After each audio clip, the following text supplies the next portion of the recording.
अहमदाबाद विमान अपघात प्रकरणामध्ये एक मोठी अपडेट समोर आली आहे। तर अहमदाबादच्या विमान दुर्घटनेदरम्यान 17 वर्षीय आर्यनने या घटनेचा व्हिडिओ शूट केलेला आहे। थोड़े तो लैंडिंग कर रहा है मैंने अहमदाबाद विमान अपघात, आर्यनचा व्हिडिओ आणि अपघातामागचं सत्य। अहमदाबादमध्ये नुकत्याच झालेल्या भीषण विमान अपघाताने संपूर्ण देशाला हादरवून टाकले आहे। या अपघातादरम्यान 17 वर्षीय आर्यन नावाच्या एका शाळकरी मुलाने आपल्या मोबाईल फोनवर एक व्हिडिओ शूट केला, जो या घटनेचा पहिला आणि एकमेव लाईव्ह व्हिडिओ ठरला। हा व्हिडिओ केवळ व्हायरल झाला नाही, तर तपास यंत्रणांसाठी एक महत्त्वाचा दुगावा बनला। आज आपण या अपघाताची, आर्यनच्या कथेची, त्याच्या व्हिडिओची, पोलिसांच्या चौकशीची आणि या घटनेबद्दलच्या प्रत्येक लहान-मोठ्या माहितीची सविस्तरपणे चर्चा करणार आहोत। अहमदाबाद विमान अपघात, थरकाप उडवणारे क्षण। जून 12 रोजी दुपारी 1:38 एअर इंडियाची flight AI-169 Boeing 787 Dreamliner अहमदाबादच्या Sardar Vallabhbhai Patel आंतरराष्ट्रीय विमानतळाच्या रनवे 23 वरून लंडनच्या गेटविक एअरपोर्टसाठी उड्डाण करत होती। विमान सुमारे 650 फुटांपर्यंत उंचीवर पोहोचले आणि अचानक वेगाने खाली येऊ लागले। केवळ 2 मिनिटांनंतर दुपारी 1:40 हे विमान मेघानी नगरजवळील एका मेडिकल कॉलेजच्या हॉस्टेलच्या परिसरात कोसळले। धडक इतकी जबरदस्त होती की विमान आगीच्या गोळ्यात बदलले आणि आकाशात धुराचे लोट पसरले। या अपघातानंतर विमानात असलेल्या 230 प्रवासी आणि 12 क्रू मेंबर्सपैकी केवळ एका प्रवाशाच्या जिवंत वाचल्याची पुष्टी झाली। मृतांमध्ये गुजरातचे माजी मुख्यमंत्री विजय रुपाणी, पायलट कॅप्टन सुमित सबरवाल, को पायलट कुंदर आणि इतर अनेक प्रवाशांचा समावेश होता। या अपघाताने मेघानी नगरच्या निवासी भागातही विध्वंस घडवला, जिथे अनेक लोक जखमी झाले तर काही जणांचा जीव गेला। 17 वर्षीय आर्यन, अपघाताचा पहिला साक्षीदार। या भयानक अपघाताचा पहिला व्हिडिओ आणणारा कोणताही व्यावसायिक पत्रकार किंवा कॅमेरामन नव्हता, तर एक 17 वर्षांचा शाळकरी मुलगा होता, ज्याचे नाव आर्यन। आर्यन साबरकांठा जिल्ह्यातील ईडर गावचा रहिवासी आहे। त्या दिवशी तो अहमदाबादमध्ये आपल्या वडिलांच्या भाड्याच्या घरात होता। पुस्तक खरेदी करण्यासाठी आपल्या गावातून शहरात आला होता। आर्यनचे वडील पूर्वी भारतीय सैन्यात होते आणि आता अहमदाबादमध्ये वाहन चालवतात।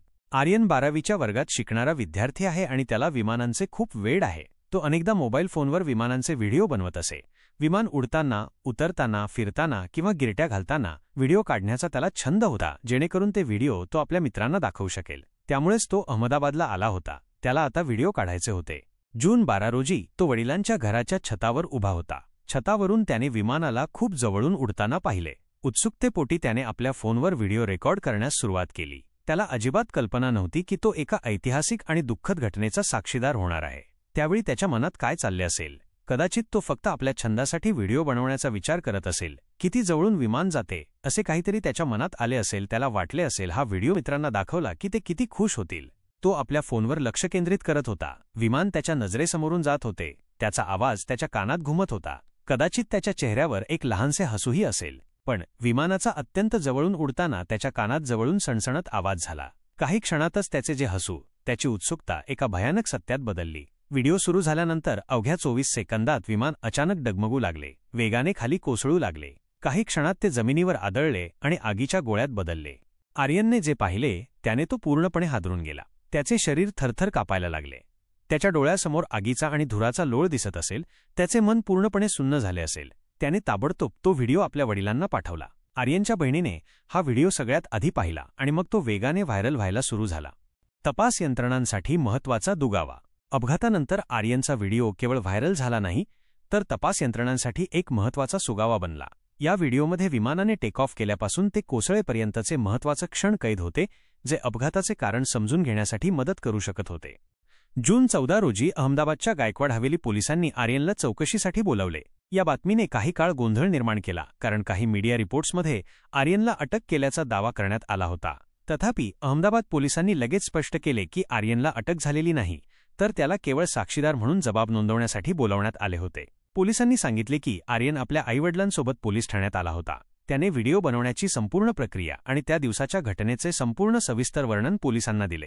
अहमदाबाद क्राईम ब्रँचच्या अधिकाऱ्यांनी आर्यनचा जबाब नोंदवला आणि त्याला सन्मानाने घरी पाठवण्यात आले। पोलिसांनी आर्यनचे कौतुक केले आणि पोलीस असेही म्हणाले की अशा प्रकारचे व्हिडिओ बनवण्यासाठी कोणतीही दंडात्मक कारवाई केली जाऊ शकत नाही। उलट आर्यनने एक चांगले काम केले आहे। आर्यनचा व्हिडिओ तपासासाठी महत्त्वाचा ठरला, कारण तो अपघाताचे सुरुवातीचे काही दृश्य दाखवतो, जे ब्लॅक बॉक्स आणि इतर तांत्रिक तपासणीसोबत अपघाताची कारणे समजून घेण्यासाठी मदत करू शकतात। आर्यनच्या मनावर झालेला परिणाम। या घटनेने केवळ प्रवासी आणि त्यांच्या कुटुंबियांनाच नाही, तर आर्यनसारख्या साक्षीदारांवरही खोल परिणाम केला आहे। आर्यनने सांगितले की अपघातानंतर तो पूर्णपणे घाबरला होता. त्याने सांगितले की मी यापूर्वी कधीही विमान इतक्या जवळून पाहिले नव्हते. जेव्हा ते माझ्या डोक्यावरून गेले तेव्हा मला वाटले की मी त्याला स्पर्श करू शकेन, पण जेव्हा ते आगीच्या गोळ्यात बदलले तेव्हा मी थरथर कापलो. आर्यनच्या बहिणीने सांगितले की अपघातानंतर तो व्यवस्थित बोलू शकत नव्हता आणि मानसिक तणावात होता. कुटुंबियांनी सांगितले की आर्यनने त्या रात्री ना जेवण केले ना तो झोपू शकला. रात्रभर तो एका अंगावरून दुसऱ्या अंगावर जात होता. अपघाताची दृश्ये आठवून त्याला थरकाप सुटत होता. जेव्हा एखादे विमान त्याच्या घरावरून जात असे तेव्हा तो दचकत असे. आर्यन म्हणाला, मला आता वाटते की मी कधी विमानात बसू शकणार नाही. मी जे पाहिले ते खूप भयानक होते. त्याचे मित्र राजसिंगने सांगितले की अपघातानंतर आर्यन खोलून स्वतःला कोंडून बसला तर बाकीचे लोक बाहेरची परिस्थिती पाहण्यासाठी धावले. आर्यनच्या मानसिक स्थितीकडे पाहता त्याचे कुटुंब आणि शेजारी लोक त्याची चिंता व्यक्त करत आहेत. सतत मीडिया आणि तपास यंत्रणांचे फोन कॉल त्याची अस्वस्थता आणखी वाढवत आहेत. आर्यनच्या बहिणीने सांगितले की त्याला आता अहमदाबादमध्ये राहायचे नाही, कारण हा परिसर त्याला धोकादायक वाटू लागला आहे. कुटुंबाने त्याला समजावण्याचा प्रयत्न केला, पण त्याची भीती कमी होत नाहीये. तपासाची सद्यस्थिती. आर्यनचा व्हिडिओ तपास यंत्रणांसाठी एक महत्त्वाचा सुगावा बनला. जून 13 रोजी एअरक्राफ्ट ॲक्सिडेंट इन्व्हेस्टिगेशन ब्युरोने हॉस्टेलच्या छतावरून विमानाचा ब्लॅक बॉक्स हस्तगत केला. ब्लॅक बॉक्समध्ये कॉकपिट व्हॉइस रेकॉर्डर आणि फ्लाईट डेटा रेकॉर्डर समाविष्ट आहेत, जे अपघातापूर्वीच्या काही सेकंदाच्या तपशिलाचा ठिकाणी प्रदान करतात. अपघाताच्या संभाव्य कारणांमध्ये तांत्रिक बिघाड, पायलटची चूक किंवा बाह्य घटकांसारख्या अनेक शक्यतांचा समावेश असू शकतो. यामध्ये शेवटच्या रेकॉर्डिंगमध्ये मेडे कॉल केला गेला असेही त्यात समजले आहे आणि ज्याची पडताळणी वेगाने सुरू आहे. पंतप्रधान नरेंद्र मोदी यांनी एक्स पूर्वीचे ट्विटरवर लिहिले की अहमदाबादमध्ये झालेली दुर्घटना आम्हाला स्तब्ध आणि दुःखी करून गेली. ही हृदय पिळवून टाकणारी घटना आहे. माझ्या संवेदना सर्व प्रभावित लोकांसोबत आहेत.